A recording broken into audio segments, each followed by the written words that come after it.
start, we can reiterate, in case someone didn't hear or read, that I think that's the only one withdrawn.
She should be here, but we can go ahead and start. Let's give another minute or two.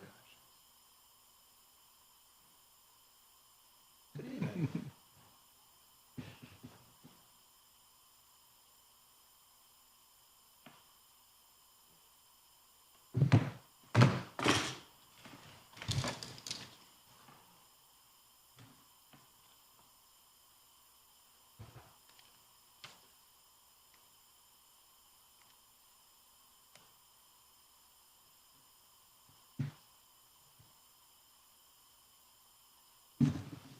Set. Okay.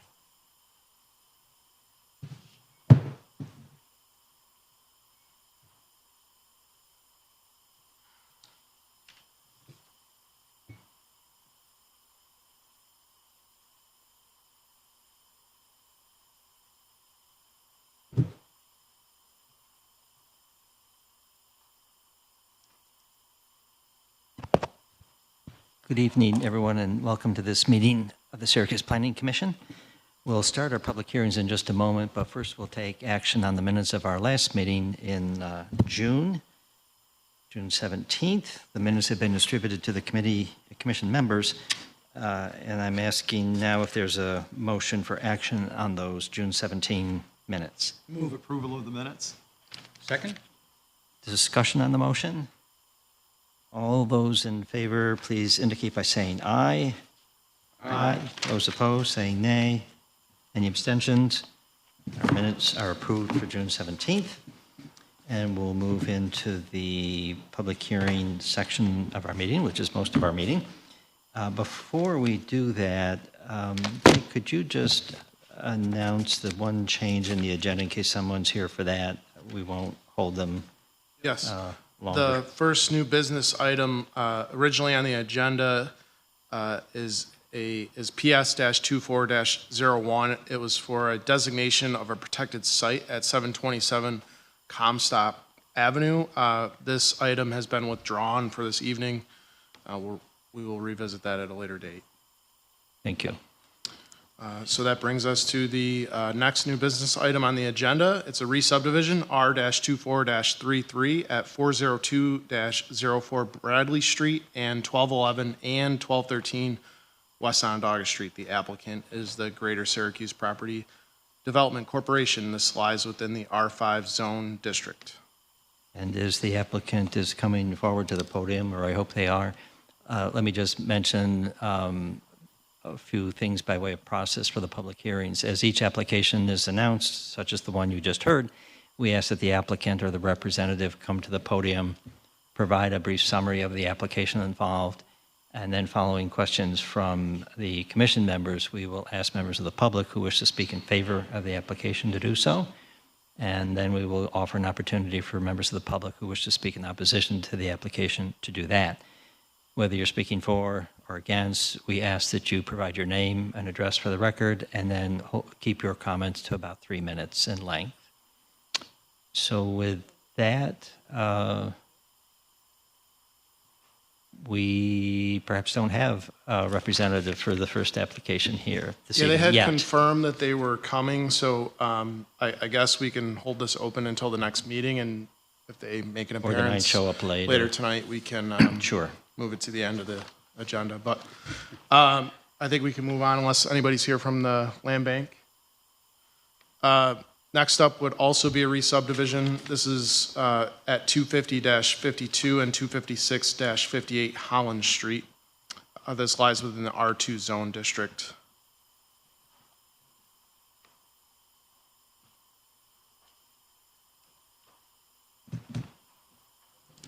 Good evening, everyone.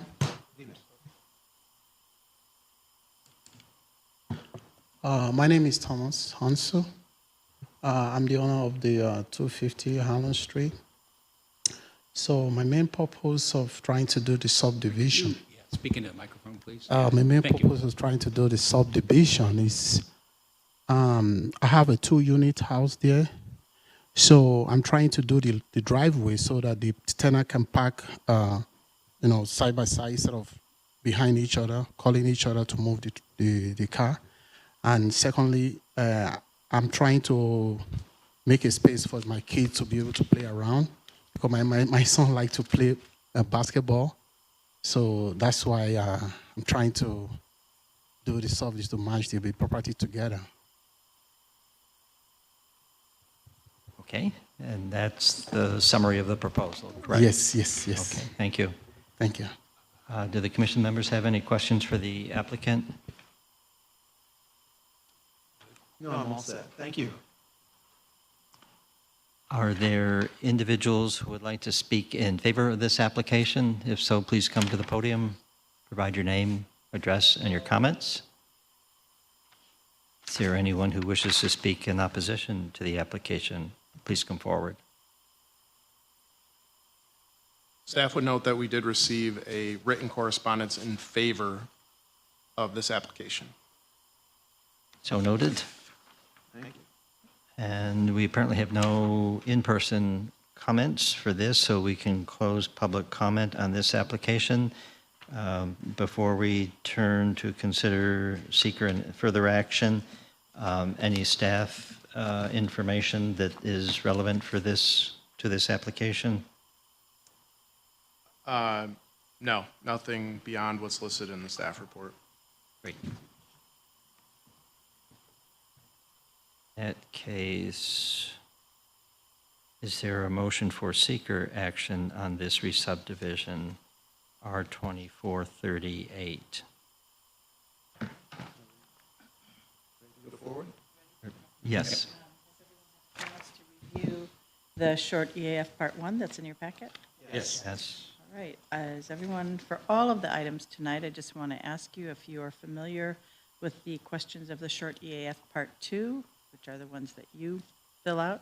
Yes. Yes. Yes. Assistance. Does anyone believe that this project will have any moderate to large impacts under seeker? No. All right, because you do not believe there will be any moderate to large impacts, I recommend you vote to issue a negative declaration under seeker and complete the EAF Part 3 accordingly. Thank you. Is there a motion for that, to enact that recommendation? Yes, I move a negative seeker declaration for the property.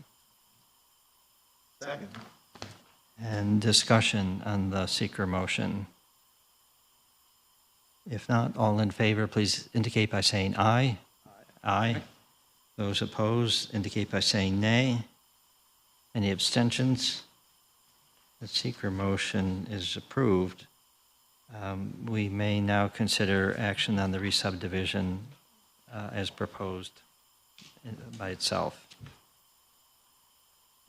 I move approval of the application for re-subdivision 24-38 as presented with no conditions. And I'm second. Discussion on that motion? If not, all in favor, please indicate by saying aye. Aye. Aye. Those opposed, say nay. Any abstentions?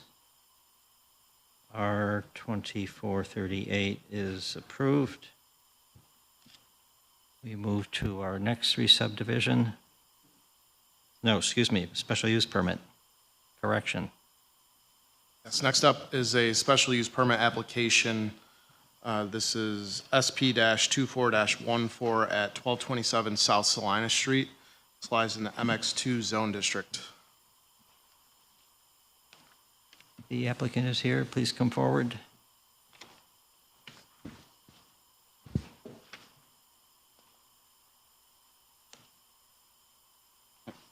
Hi, my name's Tim Miner. I'm speaking on behalf of Mercy Works for this project. What we're looking at is taking down the old bank building, which it's very dilapidated, and the programming and stuff that we have down there with the children for in the city and stuff like that, we don't have enough parking around the building. So we're looking to turn this into a parking lot. The building right now is very dilapidated, very unsafe. It brings in a lot of vandalism and stuff. So we're trying to beautify it. We were just granted $65,000 from the state to beautify our building and stuff around the area. And this is part of the, getting that down first so we can get the building painted that's next to it and everything. So we have our engineer here with us also if he needs to speak. And also we have our programming coordinator here so she can speak on behalf of what we do down there and the parking that we need. Thank you. Sir, could you just give us your name and address, please? What's that? Could you please tell us your name and address? Yes, my name's Tim Miner, and I work for Abundant Life Christian Center, but I'm speaking on behalf of Mercy Works. And it's 1221 South Salina Street. Thank you. Yep. Questions for the applicant? No questions, thanks. Just a question about the paving. I mean, you're adding parking spaces where the old bank is and will be torn down. There's a lot of paving there behind the property. Yes, there's paving behind it and to the side of it also. Right. So I'm just wondering what that excess pavement, are you just, for now, are you planning to leave that there? Or are you planning We're going to be rip- leaving the pavement there, yes. I mean, I'm just curious because there's a lot of pavement. It'd be nice if there was Yep. landscaping there of some Yep. sort. We will be working on the landscaping. That's another step of the project we're doing. They're working on a bunch of grant money and different organizations coming in to help support our programming down there. When that comes up, we're going to be planting trees, flowers all the way around the whole building. You know, it's right next to the park, so we're trying to get that area beautified, but we're still working. This is the first part of it. Right, right. Okay, cool. So your estimation is the parking spaces that will be added with the footprint of the bank will be sufficient for your needs? You don't have to do anything with that other? Correct. Okay. Yep. Thank you. Yep. Further questions for the applicant? Okay. Do you- Okay, Something else to add? I'll add a few things. Okay. Hi, I'm Tom Tritek from TDK Engineering, engineer for the project here to help out Abundant Life. So in addition to what Tim had indicated, we have been in communications with the City of Syracuse engineer, Russ Hauk, and he had indicated through our review as well that the building area is within a floodplain. So we're in the process of the application with him right now. And so a few other items with that, obviously within a floodplain, you've got a vertical structure that's going to be removed. So it is a benefit for the floodplain area anyways by taking that down. A couple of things with regard to the building itself. It is vacant. It is an unsafe structure as it currently is. There's water in the basement, like 3 feet of water. So our proposal is to a standard demolition process for the building. We'll perforate the floor slab, let it drain. We'll put large cobblestone in, then some geotextile fabric, then crushed stone, and then ultimately the pavement. We have some detail on the drawings that we had submitted with regard to that general intent. We also had performed a pre-demolition survey for any hazardous materials. That was completed by Paradigm Environmental Services.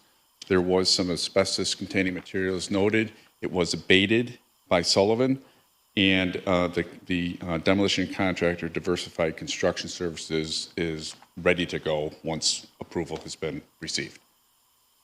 And that's basically it, in addition to what Tim had indicated. Perfect. Okay, thank you. Thank you all. Are there individuals who would like to speak in favor of this application? If so, please come to the podium. Provide your name, address, and comments. Is there anyone who would like to speak in opposition to the application? Please come forward to do that. We have no additional speakers this evening, apparently. We will close public comment. And before asking our Assistant Corporation Counsel to help us with our seeker procedure, I'll ask more generally, is there any additional information from a staff perspective that would be relevant to the commission's deliberations? Nothing more than the factors listed in the staff report, but code enforcement staff has had this kind of on a monitored list as an unsafe property for quite some time, so. Okay, thank you.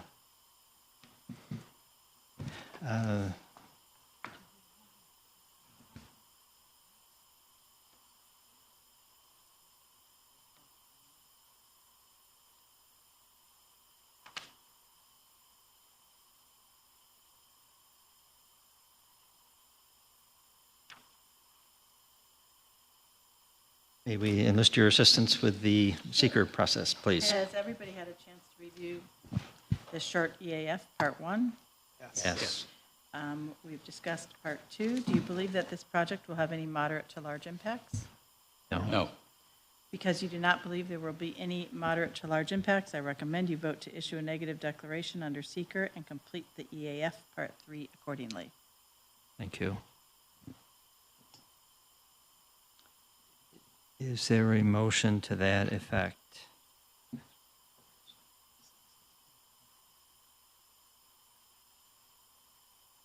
I would move approval. Okay. It's just seeker. Right.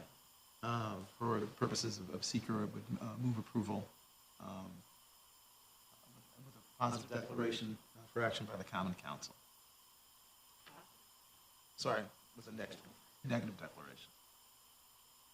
Sorry, move approval of the negative declaration. Second. And is there discussion on that motion? I knew what you meant.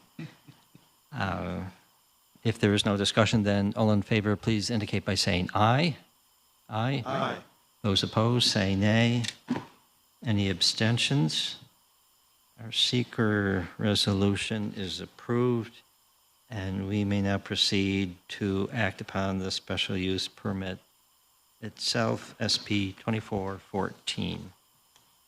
I move approval of the special use permit, SP 2414, with a positive declaration for action by the Common Council.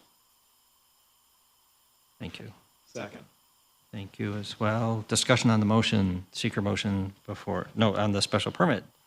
It's the heat. The special use permit resolution before us. All set. There's no discussion, then all in favor, please indicate by saying aye. Aye. Aye. Those opposed, say nay. Any abstentions? SP 2414 is approved. And we move forward to our next item. I'd like to go back and just wrap up all the re-subdivisions. Representative from the land bank is now present. Sure. Just so we can keep in order the rest of the evening. A lot of the other projects are companion pieces moving forward. So just going back quickly to the second item on the agenda, re-subdivision R-24-33 at 402-04 Bradley Street and 1211 and 1213 West Onondaga. Applicant is the Greater Syracuse Property Development Corporation. This is in the R5 zone district. Good evening. Good evening. Michelle Rush, 101 Gertrude Street. And I'm here on behalf of, I'm sorry, can I get my glasses? I know what that's like. Completely understand. And I'm still adjusting the screen.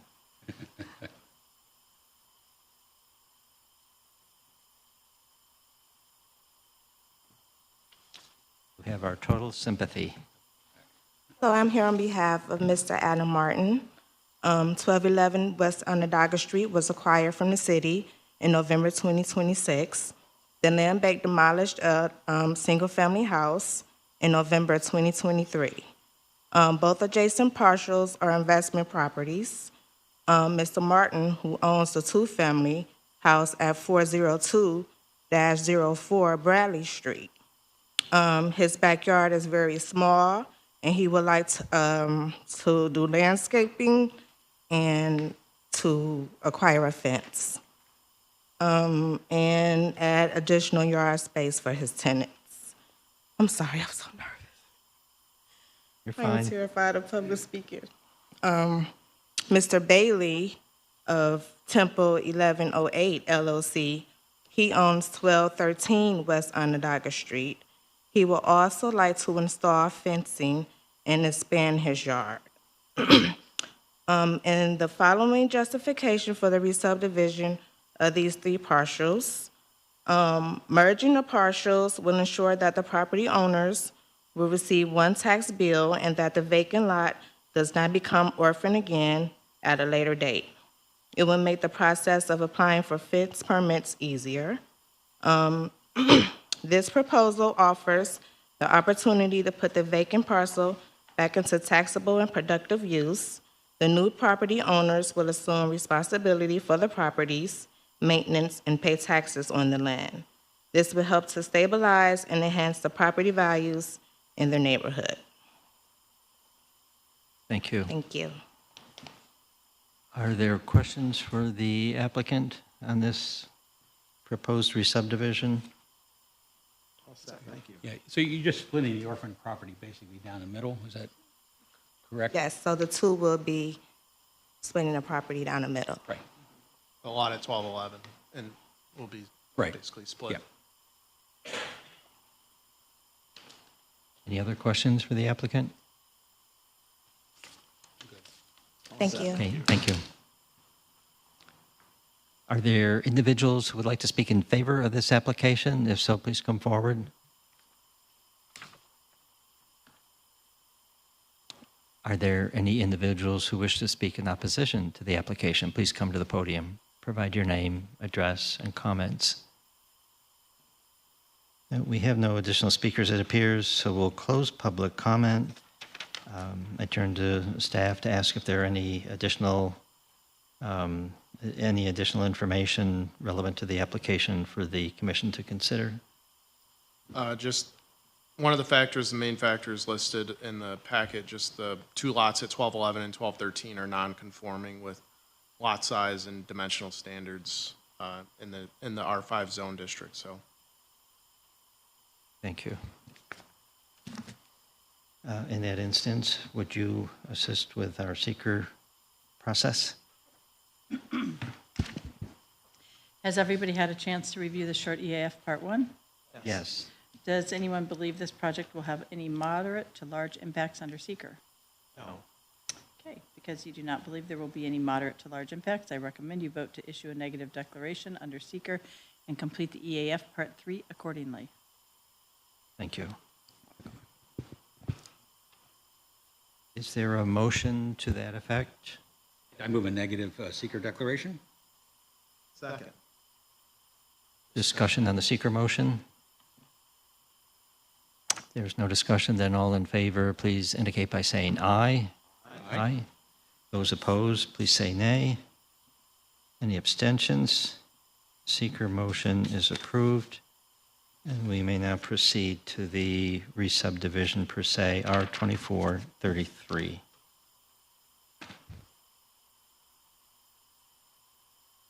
I move approval of application R-24-33 as presented?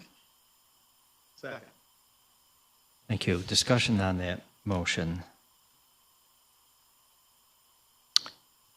Hearing no discussion, all those in favor, please indicate by saying aye. Aye. Those opposed, please say nay. Any abstentions? The proposed re-subdivision for R2433 is approved.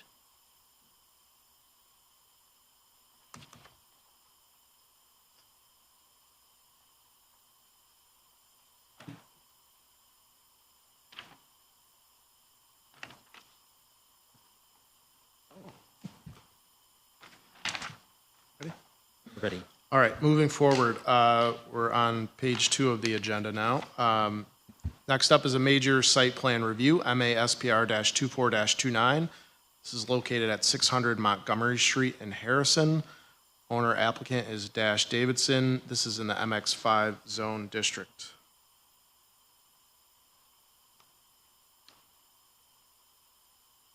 Good evening. Good evening. James Herr from VIP Structures, 101 South Salina, or North Salina Street, Syracuse. I'm representing the owners of the property tonight. We've been retained as their construction manager for the project, and they've asked me to appear to explain the project to you. This is more commonly known as 250 Harrison Street, which is houses Ale and Angus restaurant for many years on the first floor. The intention is to take the property, which currently is all commercial office space, from floors 2 through 6, or actually 1 through 6 is all commercial space. They want to convert floors 2 through 6 to apartment units. There'll be a total of 35 apartments, 4 of which would be affordable rent units. The developer has taken the step of asking for and getting approval for the extension of the Montgomery Historic District, which enabled this area of the center, this section of the city to become part of that historic district, and which allows them to use historic tax credits for part of the financing of the project, which really makes the project viable for them economically. So the benefit of that will be that actually there's, I think, 17 other buildings in that area that could potentially use historic tax credits as a result of their efforts of getting this Montgomery Street expanded to include these buildings here. So it's in actually excellent shape. The roof is very good shape. The building exterior masonry and requires very little maintenance actually at this point. The plan is for new windows to go in that would be more historically correct. The building was renovated about 40 years ago. And at that point, most of the historic fabric, if you will, within the building was removed. And the windows were put in with kind of a contemporary single pane aluminum frame window. The original use of the project, or when it was built originally, was called the Hotel Hilton. And so it was a hotel at that point, and they had double hung windows in the window openings that are there now. So the intention would be to return to that look in the future. So we're here to answer questions, I guess. Questions for the applicant? I understand Scotch and Sirloin is going to stay as is. Pardon me? Scotch and Sirloin is going to stay, Alan Angus. Alan Yes, Angus. sorry. Yes. Alan Angus is going to stay as is. Yes. The first floor, how many other potential commercial spaces are there? Or are they Yeah, valuable? there's three existing spaces, and they may combine them into 2 little larger units. And then there's Alan Angus, which is intended to remain. Right. Okay. Do you have any proposed clients for the other spaces yet, or is that still off into the future? Still up in the air. Yeah. Okay. One heck of a block if it encompassed the Scotch and Sirloin. Quite the expansion. Right. They're more into hamburgers than steak. Right. Never realized its original purpose was a hotel. That was Yeah. interesting. Yep. 1927, I think it was. Yeah. Didn't realize it was that old either. So you're Yeah. approaching the century milestone soon. Yep. And it's amazingly good shape, actually. Nice article you got in Syracuse.com today. I've gotten a little bit of a history lesson from some of the Egan family members a long time ago. You're saying that you would be able to find the look of the windows you were talking about? There's some old historic pictures that they're using for part of the SHPO approval process for, and they're like a 6/1 double hung window in the larger. The windows are fairly large. They're about 6 foot wide. So there'll be 2 double hung windows in that scenario. I think there's one photo in our packet. I think there was one photo, a very old photo from that era in our Yep. packet. Right, that's what we're using to go by. So, the SHPO Part 1 has been approved, and the SHPO Part 2, Part 1 is, it's a historic building, and Part 2 is what are you going to do to the building to restore the fabric, the historic fabric, and that's underway right now and being finalized so that it can be submitted. Okay, further questions for the applicant? Okay, thank you very much. Thank Are you. there individuals who would like to speak in favor of this application? If so, please come forward. Any individuals wishing to speak in opposition to the application, please come to the podium. I don't see anyone rising to speak on this application, so we will close public comment. I'll turn again to staff to ask if there's any additional pertinent information for the commission to consider on this application. Yeah, just, there's a listed recommended condition should you move to approve. And as previously, if you choose to include those, you can just read those into the record as listed or as you choose, if different from what's listed in the recommended conditions. But I can also confirm, and I passed copies of this to you, that the Commissioner of Neighborhood and Business Development with the City of Syracuse, Michael Collins, has confirmed that this will meet the affordability requirements pursuant to the zoning ordinance with 4 units set aside and deemed certified affordable. Is this a coordinated review for seeker or? No, okay. No, in fact, that's what we're just discussing. In fact, the applicant filled out a type 1, just for your information, and we're looking at pulling up the state rules right now, but the applicant filled out a full EAF Part 1 because of the historic component. But in fact, staff has determined that it is a type 2 action, which means you're not going to vote on seeker. Rather, you would just declare that you've undertaken to review it, and it ends. Okay, so under seeker,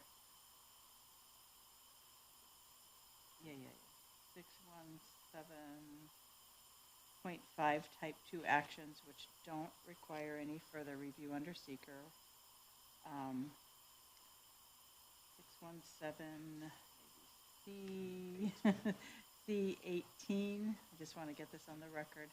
The reuse of a residential or commercial structure or of a structure containing mixed residential and commercial use where the residential or commercial use is permitted under the applicable zoning law or ordinance, included permitting by special use permit, and the action does not meet or exceed any of the thresholds in 617.4, which is the type 1 actions. That means it's a type 2. Okay? You may proceed directly to So we don't do anything formal Well, to affirm that? Or we should maybe go on record. You go on to- the record to say that Determined we've it's- discussed it and you've determined that it's a type Type 2 2. and nothing else happens. Okay. So please do that.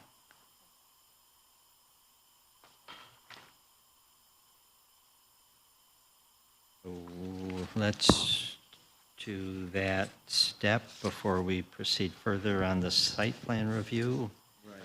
So, Mr. Chairman, our discussion with Corporation Counsel informs us that the action is actually qualifies as a type 2 action, so that we as a committee can act. We should move forward then with our review. We do not have to make a secret determination on the record. Okay. And is there a second Second? discussion on this motion, confirming that it's a type 2 action? If not, all in favor, please indicate by saying aye. Aye. Aye. Those opposed, please say nay. Any abstentions? That resolution is approved.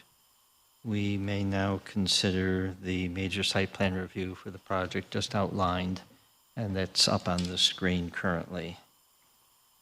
I move approval of major site plan review -24-29 as presented with the 6 conditions related to the affordability criteria as stipulated in the application analysis. Thank you. Second. Discussion on this motion. Just, it's on the record, but just again to note that we received correspondence tonight from the Office of Department of Neighborhood and Business Development confirming the project's status with affordability for apartment units. Four units, I think it was, yes. Okay, thank you for that addition. Further discussion? Then all in favor of the motion as proposed, please indicate by saying aye. Aye. Those opposed, please say nay.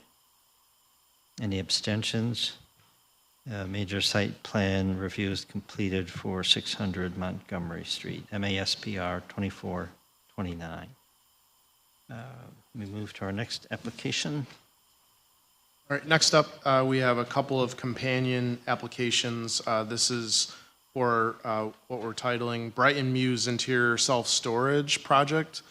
There's a special use permit and a major site plan review. So what we'll have the applicant do is introduce the project, present the special use permit and the major site plan review application, just kind of review it. The commission can deliberate on the seeker for the unlisted action, and then in order we can kind of go through the special use permit, the major site plan review. In your packets also include the seeker review on page 162 through 186 as well, but introducing SP-24-15, the special use permit portion, and MASPR-24-28 for the major site plan review. Owner, Joe Hucko. Applicant, is it Michael Charles? I'm a You're representative. with them, okay. This is in the CM zone district. Sure. I'm Christian Freeman, 121 Ruskin Ave, Syracuse, New York, and I'm here to present the Brighton Muse project. We've put it on the title block as Brighton Hill Storage, and what we have is a hilly site. It's long and narrow. We've gone through several iterations with an architectural and engineering team to figure out how best to use what I can only describe as a moderately difficult site. It's hilly, and it's sort of tucked in and only accessed from the road from that main sliver portion there. What we had initially shown was a 4-story self-storage building. We ended up taking a floor off and reworking the grading in a way that's beneficial to the neighbors and friendlier to the project budget. So how often does that happen where it works better for everybody? So it's 3-story now. On the front side, it's a true 3. And on the back side, which will be the plan south there, that'll actually be 2 stories with 1 buried. The front will feature access from drive-up garages, and there's retaining walls. We minimize them as we could. So we are at grade on the southern portion of the sheet, and then on the other side, there's a retaining wall that reaches up to 13 or 14 feet. And we have 25 parking spaces. Rather than this being sort of your typical self-storage building, there's a little bit more of a utilitarian element, usable element to it. It has bays which feature a space for like a small desk, and it's a really specialized use that they're calling like a flex space, and it's a rising popular use for development. And what it is it's for small, maybe self-employed practitioners like a carpenter or maybe a plumbing repairman who has a small amount of equipment and really only needs a small desk. So that's what the parking is for, and the office component will be directly tied to each unit you rent out. So you really rent out a storage space where you can also flip open your laptop and keep track of inventory and things like that. Other than that, I guess I'll take questions. We did submit once and then realized we needed the special use permit. So the old iteration we had submitted was, again, in that old format where we had 4 stories and we had a front building. This one's a little more toned down. I think it's much more friendly in terms of its scale. So. Okay, thank you. Quickly, sorry, to the commission, I should clarify. We can only perform seeker because we do not have OCPB approval yet. So what I should have said is we could deliberate on the seeker portion and hear the rest of the application, but no action can be taken on the special use permit or the major site plan review this evening. And we anticipate counties completing their action later this month. We do. Okay. Okay, thank you. So, questions for the applicant? I guess my first biggest question is there's several comments here calling for a traffic study. Now, we just went through a long, drawn-out process with the car wash. And as part of that process, the Common Council requested or ordered a traffic study, which was completed for that project. And that was a point of considerable discussion for the car wash property. So I'm wondering about the call for an additional traffic study for this particular property, and what is the purpose of that, and what kind of traffic do you anticipate for this particular facility during hours of operation, et cetera? Sure. So like most other storage facilities, the traffic that would be associated with this would have a very low peak, if any. We don't anticipate this being a 9 to 5 peak, even with the offices in there, because of who's doing it. It's a lot of trades folks who would be using this at any hour. So there wouldn't be, a rush in at 9 and a rush out at 5 like you'd see in some sort of a commercial office park. And again, the main component of the building is the storage. We're only having 25 parking spaces, so the associated office spaces are pretty small. The major drivers for that traffic study or anything associated with it would be a car wash, which has a much higher rate of cars and I understand the peaks difference and times between like the that. car wash. Yeah, yeah. For staff, if I could ask, I know we've discussed, there are, I guess, different definitions for storage facilities. Have we talked about mini storage versus self-storage? Does the parking requirement change?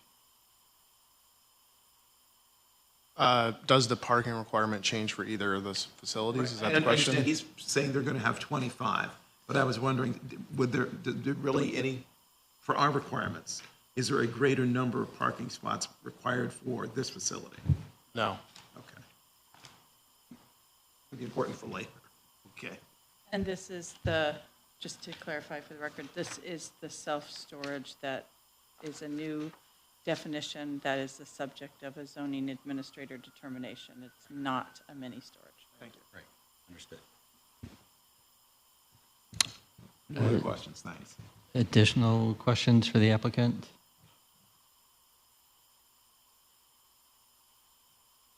Okay, thank you. Right. Thank you.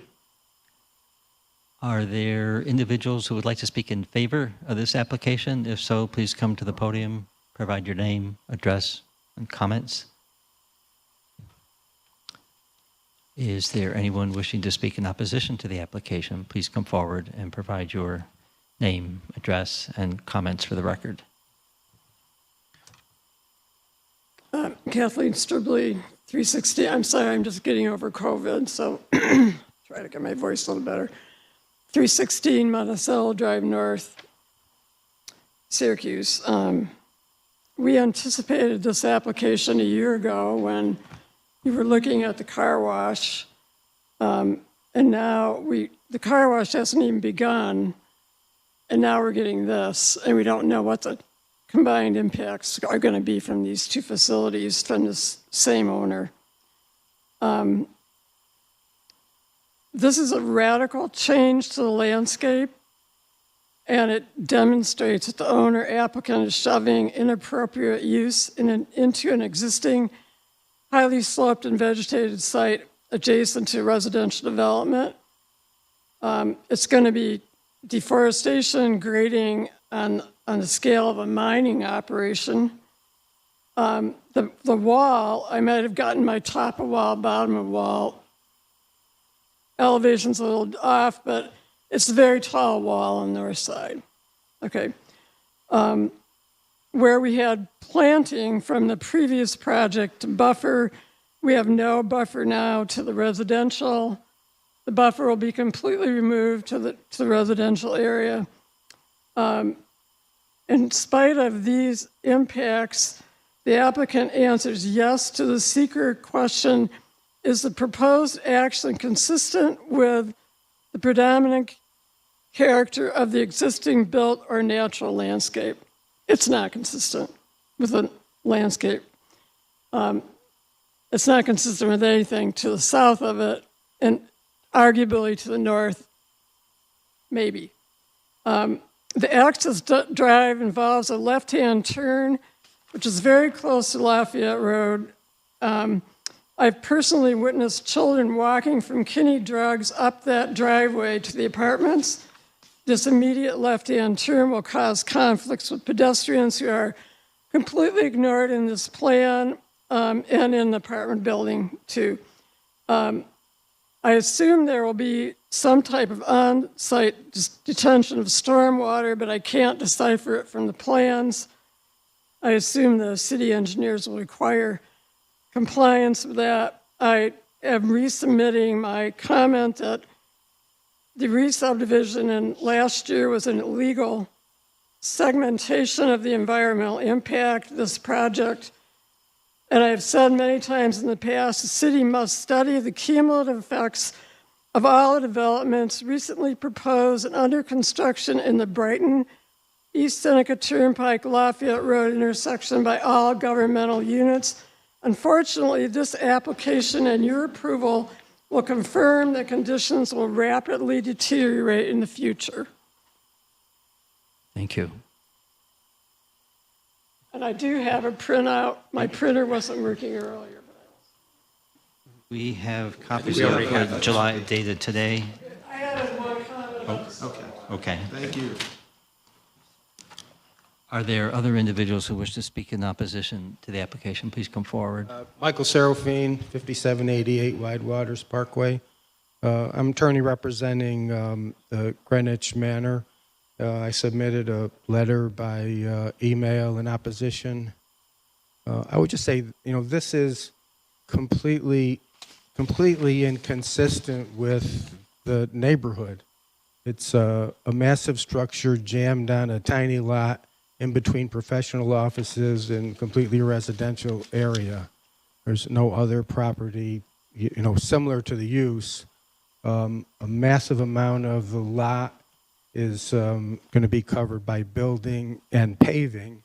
And you can see that there's significant paving to the north, a road, and paving to the south. So, it doesn't seem to me, I'm not an expert, but it doesn't seem to be any way at all that this won't cause massive runoff problems and erosion and flooding. It's not irrelevant that this week we're supposed to get 2 inches of water dumped on us, and those kinds of storms really might be more common going into the future. I guess we oppose it. Greenwich Manor has been a residential apartment complex for over 50 years. Just doesn't seem appropriate for someone to come and plunk a massive wall inches from the parking area for Greenwich Manor. I think I saw, again, just got the, we're able to get the proposal, late afternoon on Friday. I think there was a reference to a drainage study, which is not, I don't think is part of the proposal that was submitted. At a minimum here, I think we need time for ourselves to consult possibly experts, or at least to review whatever drainage study's been done. This really is eliminating any kind of, really eliminating any earth here that can absorb any kind of water. I don't know what the percentage is, but it looks like up to 80% of the property is going to be, impervious to water. It's got to go somewhere. And I just would also reiterate other points I made in the letter that was submitted. Thank you. Okay, thank you. We have the letter dated today with the 7 points listed. Yes. Okay, thank you. Okay. Thank you. Are there other individuals who wish to speak in opposition to this application? If so, please come forward, providing your name, address, and comments. What I neglected to say at the outset of all the public hearings was that in the event there are comments made in opposition, we would afford the applicant an opportunity to address those comments made in opposition. So we've not had many speakers tonight, but we do have them on this application. So the applicant, you have an opportunity to address some of the comments made in opposition if you choose. I guess I don't really have my hands on a letter, but I'll go through the ones that I can remember just hearing. I guess regarding engineering, stormwater, and the like, as you well know, all engineering standards that have been instituted in the last 5 years, probably more, have to take into account the combined sewer and stormwater runoff. So the engineered system that would go into effect here would be a subsurface system. It's not yet designed, but it will be designed and reviewed and coordinated with MRSA and other members of the engineering department in the city and any governing municipalities. That's something that is very typical in this sort of a situation, using a subsurface system. And part of our improvements that we're making on the site would include some improvements to the south. And we talked about being a good neighbor. Part of being a good neighbor is improving the area around you. Our neighbors to the south here have paved and parked over the property line of that Joe Hucko has owned for a while now. He provided an easement for that parking. I don't know that legally he really had to do that. There could have been a battle there. He neglected to do so. So in the event of allowing that parking, that's definitely infringing on our site to the south. We're also making improvements to drainage to the south as well. So there's going to be a curb line and a stormwater pipe that's going to collect drainage from the south and bring it to the trunk in the lower portion of that corner on East Seneca Turnpike. So that's one item I did want to bring up. Let's see, what are some other ones? Predominant character. Again, we had a 4-story building and we had a retaining wall that was much, much taller. We sharpened our pencils and put a good amount of work into deciding how we could make that lower. Thinking about it as far as from cost, but also we drew a section line and really looked at it from when you're at those apartments looking towards that. So the client was definitely, he was supportive of us providing a tree buffer, tree line, both mature trees that would take 50 years to kind of fill out, and then also trees that will sort of run their course a little sooner. So we were thinking about how we could buffer, in particular, those apartment areas, while also thinking about view sheds. And taking the architecture one floor lower, we thought would be helpful, especially because we're down the hill. So the view shed impacts would be even lessened by burying a floor and losing a floor on top. So that's view shed and neighboring parcels. Can I take a look at that list? Well, maybe we could, Yeah, you can see the list, but also it's not in the letters, but there's a question verbally about the setback and how the setback compares to the existing businesses that are there. Our setbacks are, we're doing this without variance, so they would be per code. I guess I can't really speak to it much more than that. Okay. Yeah, understood. Story. Yeah, I don't think traffic levels will increase. We've been in touch with Mr. Stansbury in regards to other projects that definitely have a higher usage. If the board required it or members of the public required it, we could get a letter with a professional opinion from a traffic engineer. We could ask Gordon or Doug to weigh in on this project. I'm sure they're going to say what I'm going to tell you, which is it's a storage facility which has no peak hours. So you're not going to see a significant impact to traffic at any certain time of day, which is what people really are looking at when they talk about traffic impact. Number 3, yeah, it does have a high coverage. That's correct. But it would not undoubtedly cause damaging stormwater discharge because we have civil engineers and standards that we have to follow. So we would have to follow the letter of the law, and that's why we have professionals who do design that. So that's number 3. Number 4, Yeah, I mean, number four, I mean, we're applying the code mandated and zoning setbacks of the area to the parcel. This isn't, we're not asking for any kind of variance regarding setbacks. We're merely providing a use that fits in the zoning that's an allowable use. I mean, provided we do need the special use permit because it's storage, but the other aspects of the design are compliant. We are providing a bit of a green strip. We're improving that curb and parking area. You'll see that is over the property line there. And we're also providing the tree line to the south. And you'll note that the top of Greenwich is over our building. It did not used to be. So we did put some effort in to rework that. So that's number 3 and 4. On the tree line on the south. Yes. Will you be able to leave any of the existing trees there, or do you have to take them all down and do the wall and then replant? How? We could take a look. So one of the things with the survey is we didn't have trees marked that were over 6 inches because that's something typically surveyors don't do. So according to what they have out there, it's scrap. It's not tall trees in that area that you're investigating. So I wouldn't think that any of those would necessarily remain because they're deemed like a, what do you call it? Yeah, they're like a, what's the word? Transitional tree. They're like an edge of a forest condition, like a buckthorn, Right. like a low quality tree. Yeah, okay. And what, on the north side? Yes. The trees, the existing foliage that's there, will any of that remain, or do you have to? Because there's a buffer.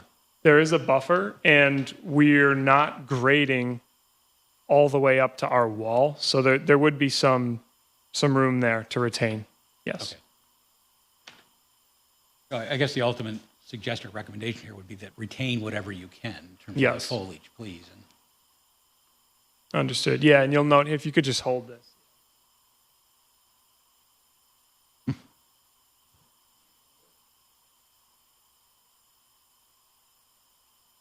So you'll see here, this area here, this is going to have to be a wipe of anything there to get the grading to work.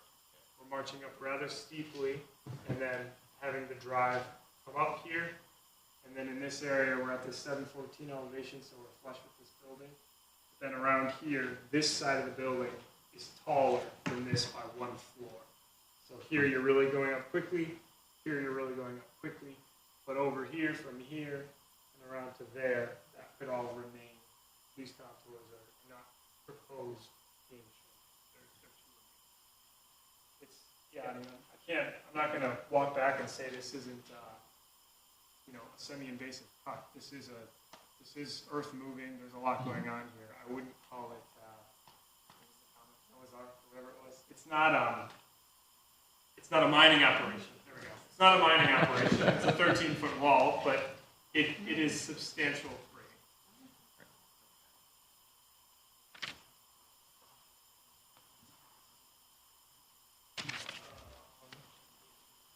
With the grades, earth movers, it's not workers with shovels. There's a substantial amount of work to be moved. Correct. Grade to be moved. Yeah. Correct. The use of the land. Yeah, I mean, I guess it's up to the board to deem whether this is an inconsistent use or intensity of land with neighboring sites. I think depending on how contextually you look, you may find that this is an appropriate use. If you're looking at just the neighbor being apartments, then perhaps no, this isn't an appropriate use. I can't really speak to that. I think that's at your discretion, not mine. And the proposed project will absolutely impair the quality and character of the community. I guess that's up to the users of this facility. I don't know if they would think it was a detriment. There's a shortage of spaces in the county that are tailored for independent tradespeople to store materials and work out of, and that's part of what this is doing. This isn't the sole function of this, but it is a piece of it that I think definitely has some value. And other people use storage. Storage is everywhere. I think we're all a little tired of it, but there is a use for that too, and it's a taxable business on a piece of land that's otherwise not being utilized. Thank you.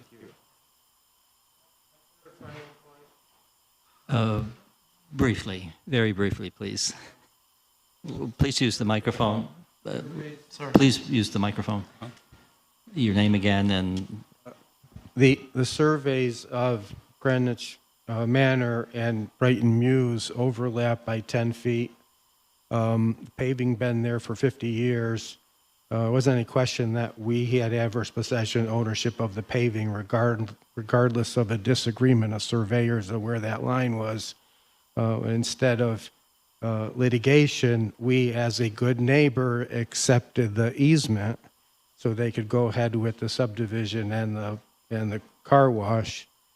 I guess I don't want to be trite here, but this is the thanks we get, a massive structure, inches from our parking. I guess the idea of the easement was to confer something equivalent to ownership without actually trying to, litigate the dispute of where the line was or change any lines or do a re-subdivision at all. So. okay, thank you.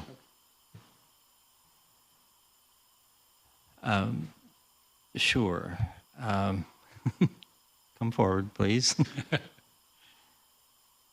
I don't.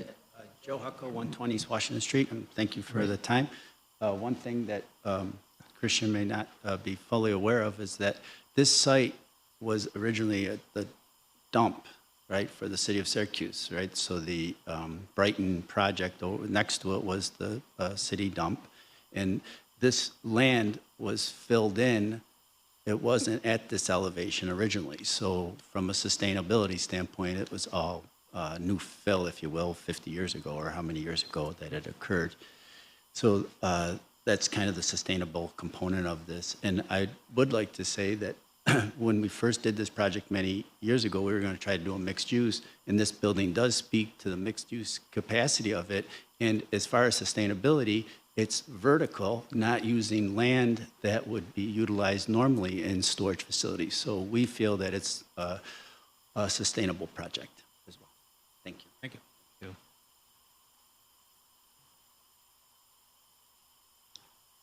So we asked for comment in favor of and in opposition to. Individuals have spoken. We can close public comment on this.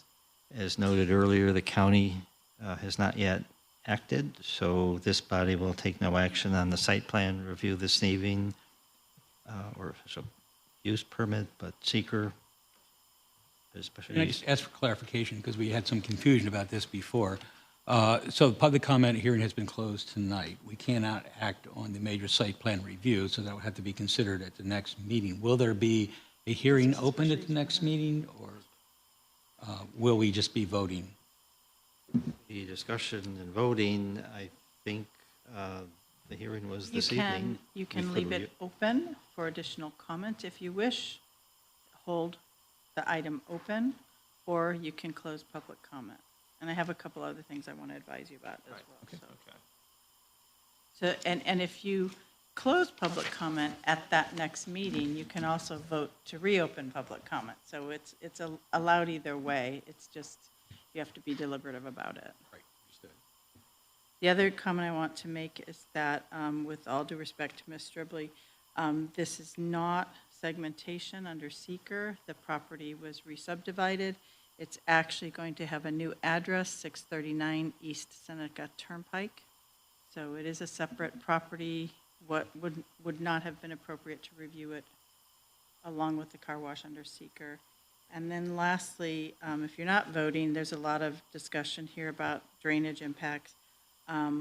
We have in your packet, as always, all the comments from our reviewing departments, and there's extensive comments about a drainage plan, the SWIP plan. There are recommendations within those comments for certain items that you might want to, as part of the special use permit, create as conditions. You're not doing that tonight, but I want to flag it for you to look at them before it comes back. Because I think that the departments have been very careful. There's extensive comments, and it might satisfy some of the concerns of the neighbors or not. And it is a rigorous review during the actual site work, building permit application, going through the stormwater pollution prevention plan process, as Christian mentioned, with city engineering office, but also it's commented on by Public Works as well within sewers and sanitation. All of that is reviewed thoroughly during that process as well. In addition to the stormwater and drainage concerns, you mentioned a number of comments about traffic control and traffic review. So one thing just to point out for the commission is under the special use finding, the commission can review some of the things listed in the code regarding traffic controls, but it includes everything needed before, as a prerequisite for approval, and it covers pretty much everything: pedestrian right-of-ways, traffic devices, location of facilities, et cetera, et cetera. All those things are listed in our code, so for consideration. And one other thing, I'm glad we have this little segment for Jake and I, so we don't interrupt him. Just because it's new in rezone, there is no setback required in the commercial properties. They have a build-to line, and they can set back 9 feet if they do, what's it called, the urban edge. But so they don't have to be set back, and also they've met the transparency requirements. So along with that build-to requirement, which is different now than a setback in commercial, you have to have a certain amount of the building that's glass so that it creates a pedestrian environment, and they've satisfied all of those criteria as well. And remember, we're just talking about the special use permit right now. We have to hear you will deliberate on the site plan review separately, but you can't vote on it anyway. But I just want the record to be clear that these discussions are about the special use permit, and then you're going to open the major site plan review, because we're not doing them together. They're companions, but you're not separate actions ultimately. That's all I have. I swear. Just one more thing. We have a, it's related to that. Promise? Just the recommended conditions about the landscape buffer between the proposed use when it comes time. The landscape featuring along the south property boundary, the recommendation that it be maintained in a good shape to buffer the facility and the parking lot from the adjacent residential zone district.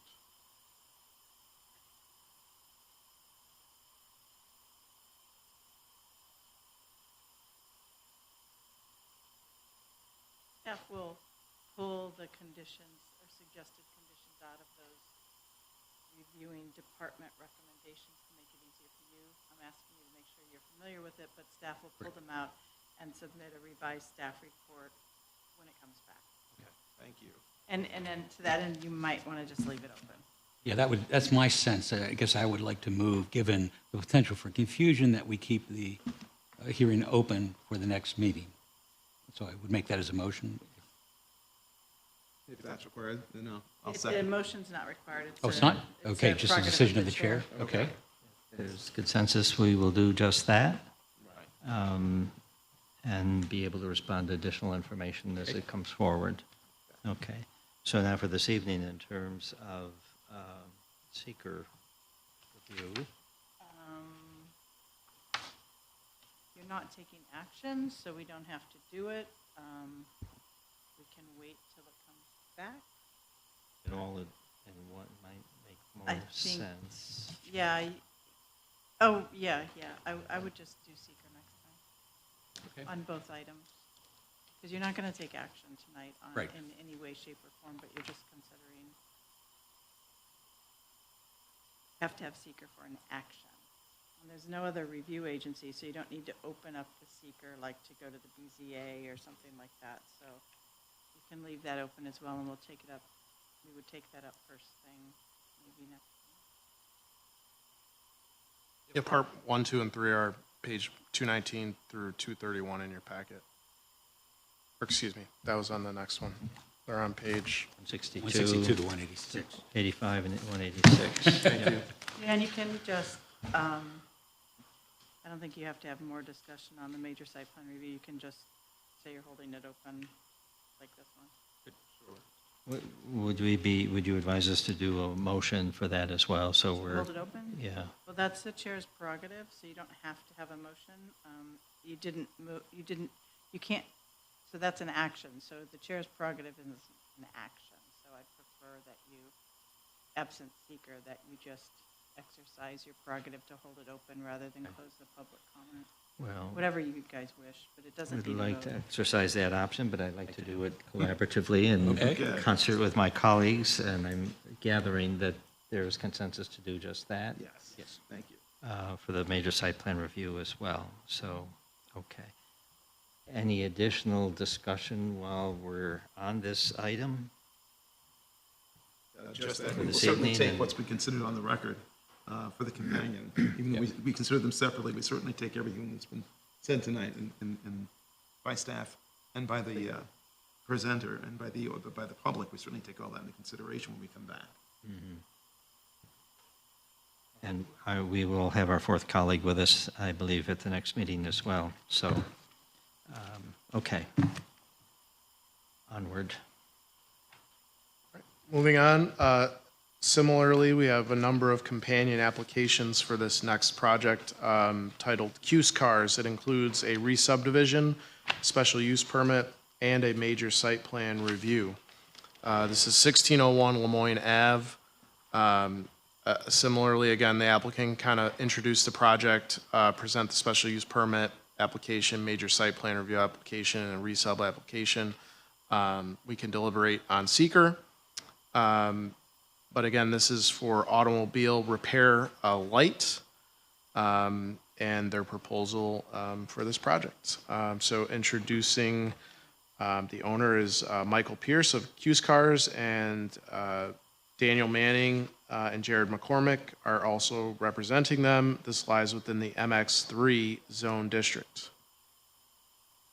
Good evening. My name is Jared McCormick. I'm with Daniel Manning Architects, 225 Wilkinson Street, Suite 104, Syracuse, New York. First part of this project is a re-subdivision. When Michael Pierce with Cuse Cars purchased this property, primarily the building, car repair shop, it also included a parcel to the north and a parcel to the south. You can see here, there's actually a buildable lot to the north and a non-buildable lot to the south of that. So in an effort to maximize his return on investment and make this addition, we're proposing to combine these three properties into one, which will allow the expansion, and then also recover that kind of non-buildable lot into a usable space. If you can, yeah, so there's an overview of kind of what's existing. You can zoom out just a little bit. You'll see a comparison of what's there currently. The current site is partially asphalt, partially gravel. There is a 3,000 square foot, one-story, currently heavy automobile repair shop. And as I understand it, the new zoning ordinance, that's a non-conforming use. So in order to continue this business and meet the current use requirements, the owner is willing to say Shift to light. to shift to light. They don't do much engine replacement, transmission, where they're pulling that out. It's not really a financially viable avenue for them. So it makes sense to go to the light, where it's just simple stuff within the repair bays. So there's currently 5 repair bays. There's 3 that face the street. There's one that faces south, and then there's one that kind of is accessed from the west side.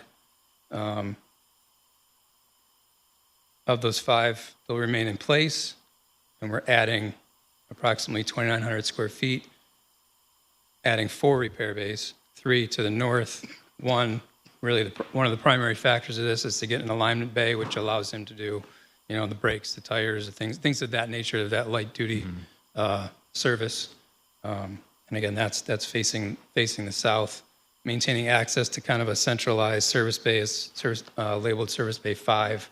That's through an overhead door that kind of passes through And this is a two-story as required by, excuse me, zoning ordinance, two-story addition to conform with the new zoning ordinance.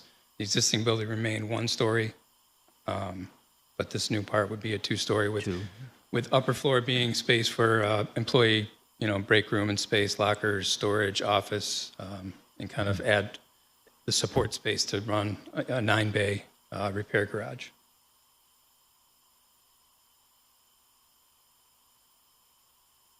This also includes substantial site improvements. While they will be paving a majority of the site, within the allowable areas, we will be creating a pedestrian sidewalk, reinstating, a proper right-of-way space with green space, curb, one driveway cut. Currently, there's two very large driveway cuts to the north and the south, one very close to the intersection of, I'm drawing a blank on the street that kind of comes in just to the east of that, but there is an intersection there, so that will push that driveway entrance further away from that and create a much more safe frontage to this property. Include, new trees, new landscape buffer, new parking outside of the front facade of this facility, including an enclosed dumpster and all new storm and site water mitigation as well, self-contained. I don't know if this needs to be brought up, but as you can see, there's a kind of a diagonal line here. It's more a municipal boundary than a property line. It's an odd piece. It's part of the town of Salina. We have been in communication with them. That was part of the zoning administration's request, is that we coordinate a joint review.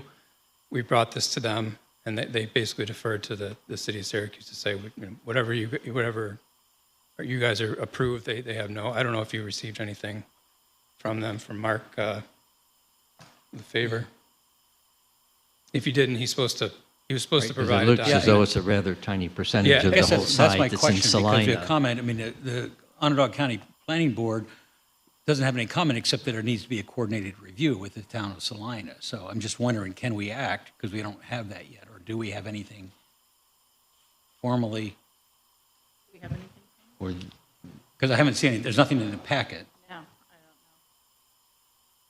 don't know. So substantively, they have no issue, but we may not have anything for the record to indicate that. I think I've covered the Okay. Well, I have a question while they're talking about that. I'm just this is curious. I mean, I understand you have the number of 8 or 9 regular service bays, an alignment bay, and then there's one flat bay. I'm just curious. I don't know what a flat bay is. I haven't seen that. Oh, that's where you're not putting a vehicle on a lift. Okay. Where you may come in and just, assess whether it's inspections or, checking, doing a diagnosis, like if they have, a check engine light or something like that, where it's just, you come in, they'll hook The up service bay means a lift. Yeah. Okay, thank you.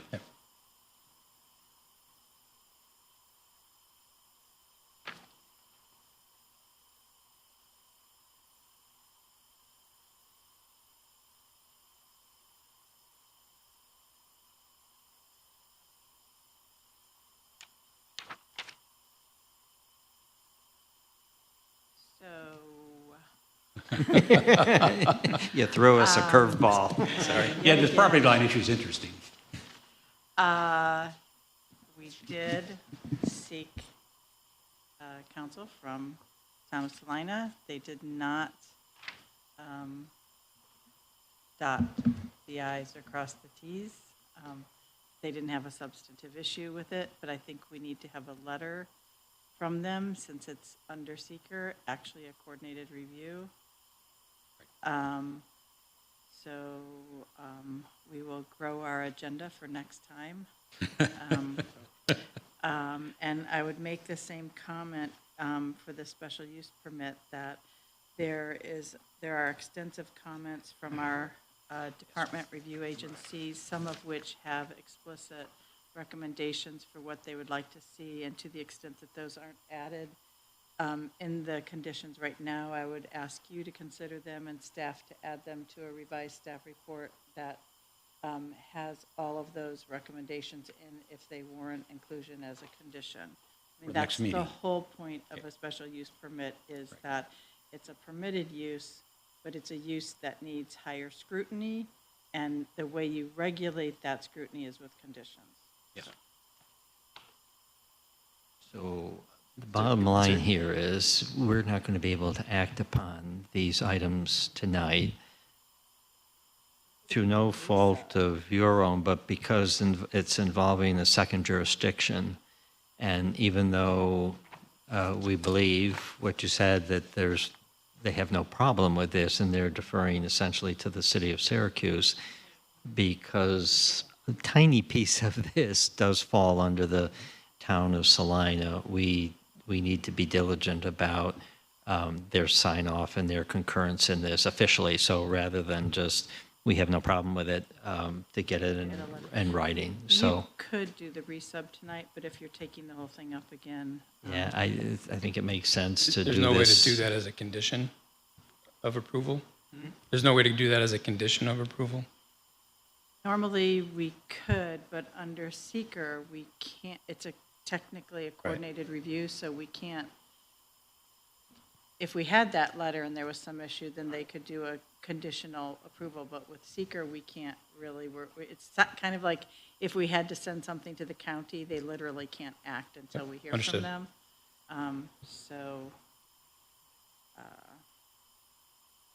But no one, you can close public comment.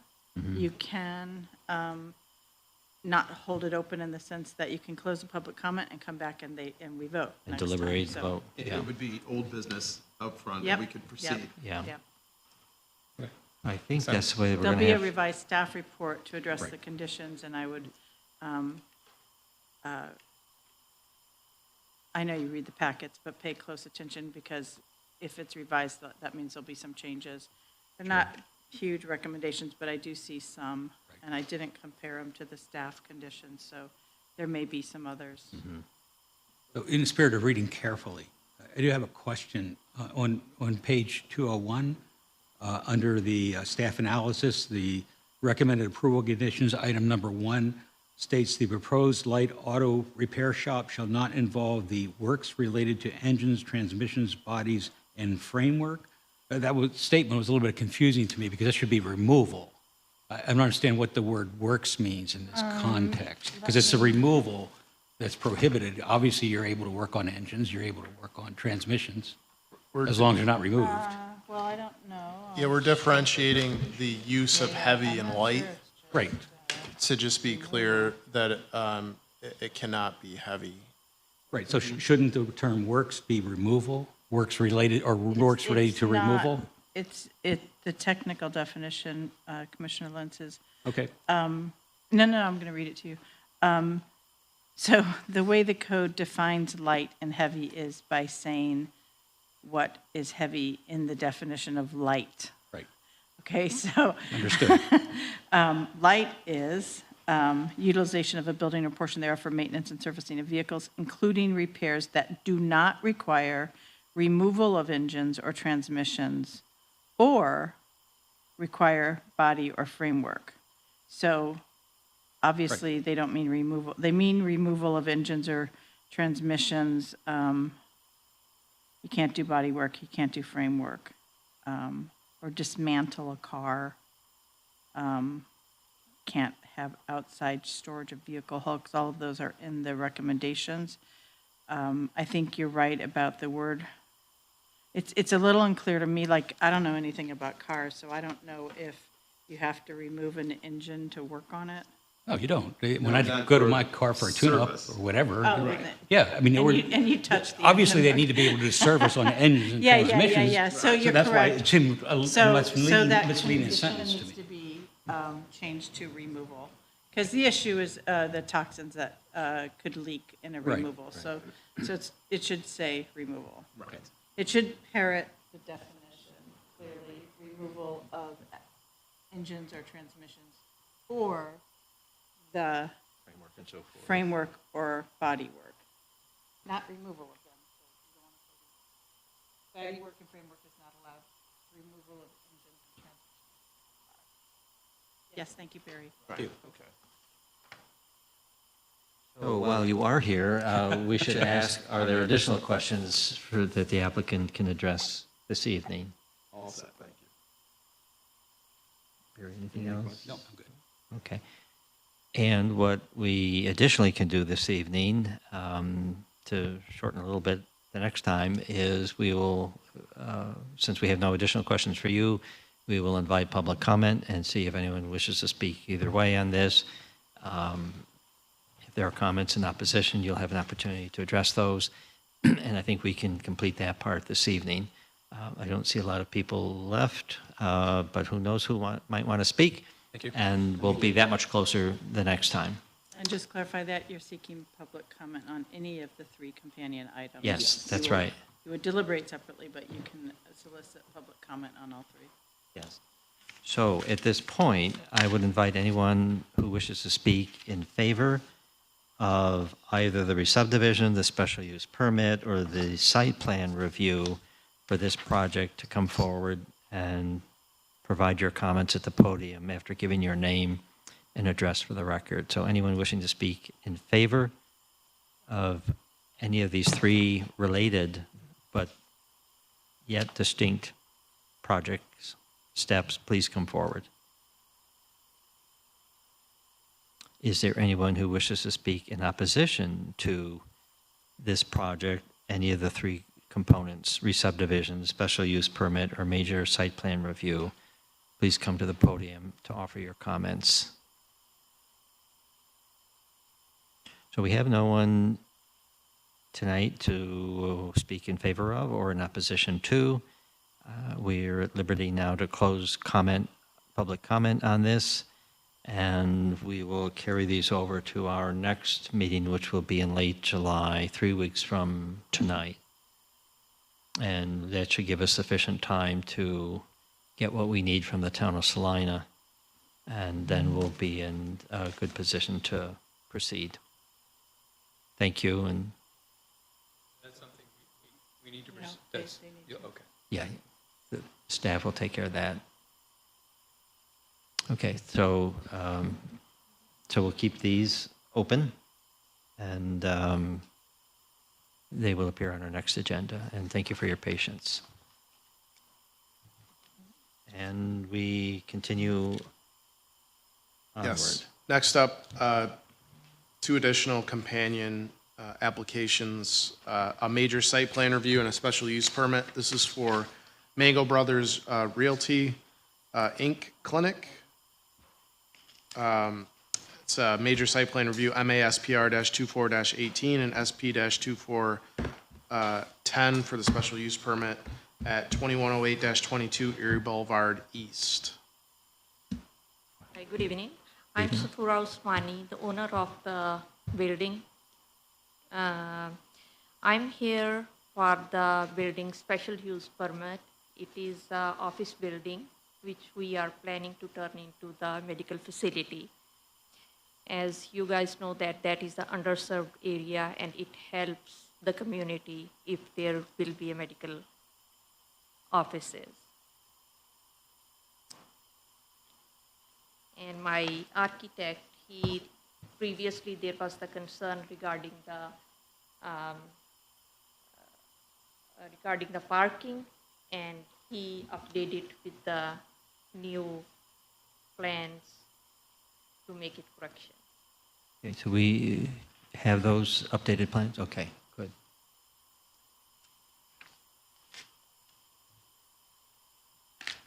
And anything else you want to share about in describing the project overall, or does that Thank cover it? you. Yeah, that's Okay. it for, if I could get it the special use permit for that. I appreciate it. Thank you. Any questions? I have a question for the applicant, and also I guess a question for probably the zoning administrator. For the applicant, I know on the south side, there's a pretty heavily forested area between your property and the houses up the hill. And I'm just wondering, it's a comment about preserving as much of those trees as possible, but I can't tell from the diagrams we have how much is on your property, how much is on, other property. do you have any plans to remove any of those trees? Is that necessary? No, we are So- not going to remove any trees. This is already 110 parking spots, which is, I think it's good enough for the services. Okay, good, thank you. So I guess my probably other question is just a matter of curiosity for the zoning administrator, but we need to do a special permit because it right now is an office, but and we want to change it to clinic. Now, I'm just kind of curious about the difference of that designation because obviously clinics have offices and there's actually one or more doctor's offices in there already. So I'm just curious about that.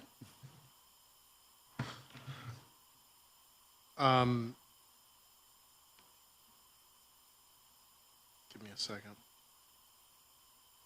I'm with you. You have your code. What is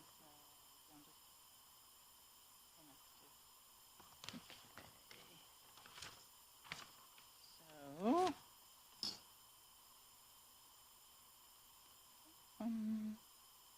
office. So,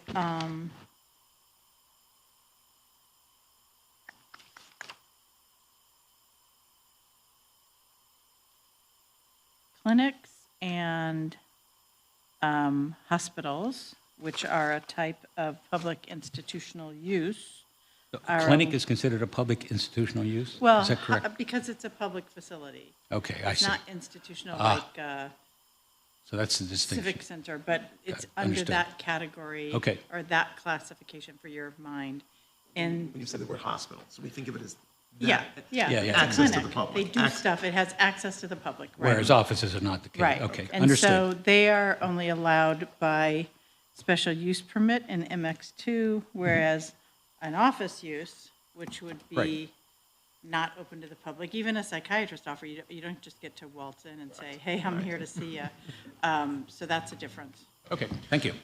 Yeah, and in the use categories overall, we have office and professional services as a use category, but then healthcare is a use category which has a use type clinic. So two different land uses, different allowances by zone district. Thank you. We're dealing with some recent changes and new classifications and so forth, and we're all getting accustomed to them and learning some of the nuances. So That's not really a question for you, it's just trying to understand our own the new code understanding and what fits. and how it applies to specific projects such as Not a yours. problem. If you have any question, my architect should be here, but his mother is sick, so he's not able to come. But over the phone, if you want, I can, take him Well, on the call if you guys have any questions or concerns.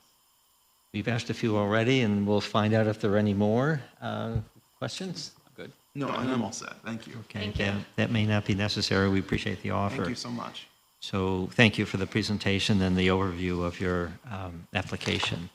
So we'll now turn to the public here and ask if there's anyone who wishes to speak in favor of this application, either the major site plan review or the special use permit. If anyone wishes to speak in support of this application, either component, please come forward, provide your name, address, and your comments for the record. And we will also ask, is there anyone who wishes to speak in opposition to this application, either the special use permit or the site plan review? Please come to the podium, provide your comments for the record after giving us your name and address. So no one has come to the podium to speak for or against. We will close public comment on this. And we may now proceed to our deliberations in terms of seeker.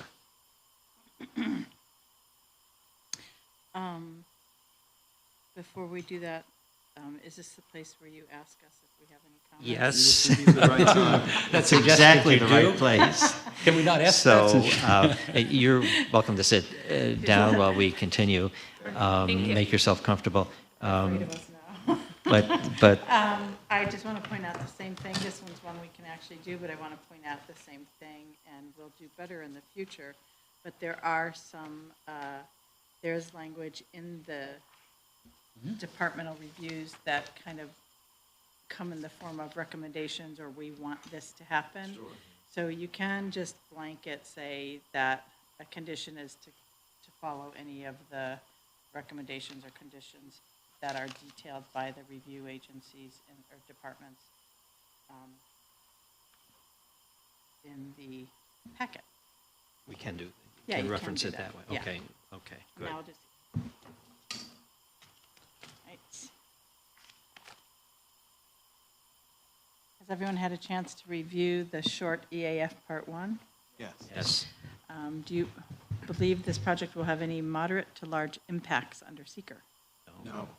Because you do not believe there will be any moderate to large impacts, I recommend you vote to issue a negative declaration under seeker and complete the EAF Part 3 accordingly. Is there a motion to that effect? Move negative secure declaration? Second. Discussion on the seeker motion? All in favor of the motion, please indicate by saying aye. Aye. Those opposed, say nay. Any abstentions? Seeker motion is approved. As to both items, MASPR 24-18 and SP 24-10. Yes.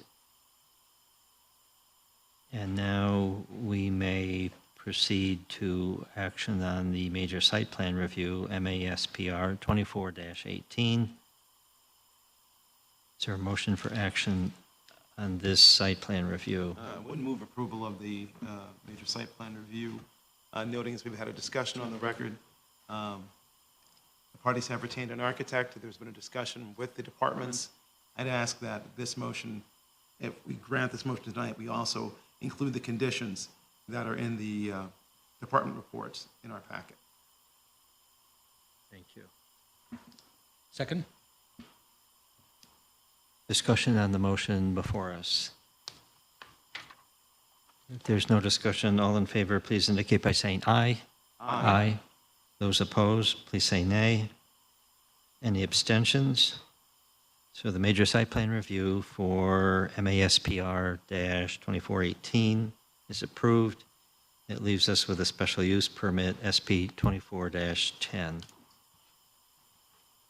I move approval of a special use permit SP-24-10 with conditions added as appropriate from the comments that staff have made and with a positive declaration for action by the Common Council.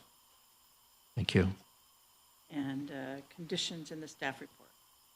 Yeah, I thought I think you- mentioned yeah. that. Oh, I mentioned thought it. you were referencing the conditions of the reviewing departments, because the zoning team has a specific condition as Well, I think you said staff. I thought that was all inclusive. Yeah, I understand. But let's be Well, explicit. the other condition you're referring to is the landscaping? well. Yeah. Right. Would second the motion and the friendly amendment. Okay. Am I allowed? You are tonight. Discussion on the motion now before us.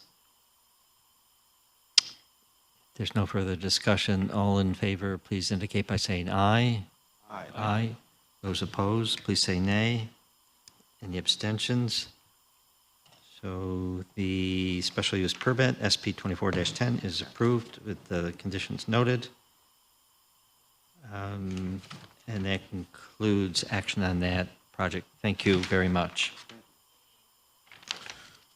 So those are all of our new business items. We move on to a couple of 3-mile limits to round out other business. First up is 3S-24-13. This is a 3-mile limit in the town of Camillus. We have approval from the city engineer's office. Great. You anticipated my question. Any other questions for staff on the Camillus 3-mile limit? No, thank you. If not, is there a motion to act upon this? Move approval of 3S-24-13 as presented. Second. Discussion. All in favor, please say aye. Aye. Those opposed, say nay. Any abstentions? The Camillus 3-mile limit case is approved. We move on to DeWitt. Last one, 3S-24-14, 3-mile limit in the town of DeWitt, 1150 Nottingham Road. also have approval from the city engineer. Any questions on the DeWitt 3-mile limit case? All set. If not, is there a motion for action? Move approval of 3S24-14 as presented. Thank you. Second? Thank you. Discussion. All in favor of the motion before us, please indicate by saying aye. Aye. Aye. Those opposed, please say nay. Any abstentions? The DeWitt 3-mile limit case is approved. Is there any other business we need to consider this evening? All set? Okay, then a motion to adjourn would be in order. So moved. Second? Discussion. All in favor, please indicate by saying aye. Aye. Aye. We are adjourned until the 29th. And on that, we absolutely must have